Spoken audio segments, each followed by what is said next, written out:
C'est parti, on va se faire un petit récap pour vraiment bien savoir et bien se rappeler où il faut placer ces mots-clés. D'accord? On apprend avec de la répétition, donc on va se répéter un petit peu tout ça.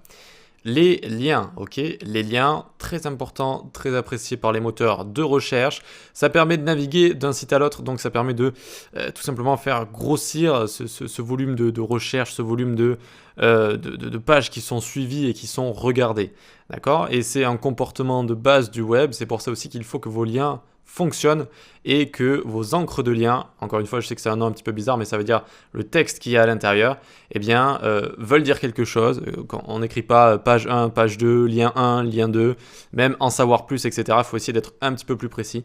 Par exemple ici, les plus beaux hôtels particuliers de Paris. D'accord? On sait de quoi on parle et on peut placer quelques mots-clés. D'accord? Sans faire du keyword stuffing, c'est-à-dire d'essayer de placer le plus de mots-clés sans que ça ait vraiment de sens. Il faut que ça ait un sens tout simplement, d'accord? Donc ensuite, dans les balises title, très important, c'est ce qu'on va voir tout en haut, donc dans l'onglet du site, c'est ce qu'on va voir dans les résultats de recherche Google, dans les partages sur les réseaux sociaux, donc la balise title est très importante.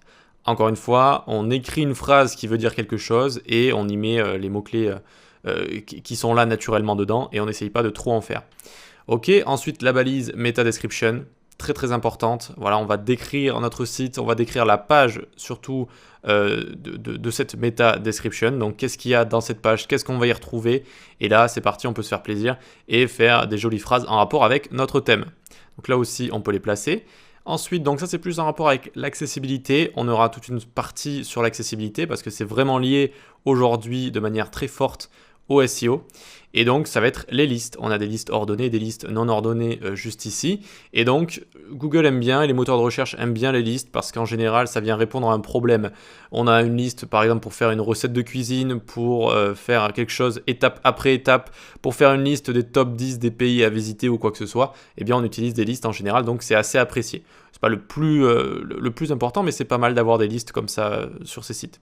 Donc ensuite, tout au long de notre body, il va falloir aussi placer des mots-clés suivant là où on veut se positionner par rapport à ces mots-clés, quels mots-clés on a choisi au préalable et donc venir parsemer notre page comme ça de mots-clés. Donc ensuite, les images, la balise alt, alternative texte, très important pour le SEO, accessibilité et moteur de recherche, c'est très important de renseigner comme ça ces balises, ces attributs alt, donc texte alternatif. Nickel. Et enfin, on va avoir les titres, les balises titres H1, H2, etc., etc. On appelle ça les headings. Et donc là aussi, on peut placer des mots-clés directement donc au fur et à mesure de notre site. Donc voilà, c'était un petit rappel tout simplement pour revoir un petit peu où est-ce qu'on peut placer ces mots-clés. Une fois qu'on les a choisis, on va pouvoir en placer un petit peu partout comme ça sur notre site. Donc vous inquiétez pas, on a déjà vu ce que c'était que les mots-clés, mais on verra des techniques pour se créer des listes de mots-clés, c'est comme ça que ça s'appelle, avec toutes sortes d'outils qui vont vous permettre de bien vous positionner, de vous trouver des idées de pages, d'articles, de contenus que vous allez pouvoir créer tout simplement. Allez, à tout de suite pour la prochaine vidéo.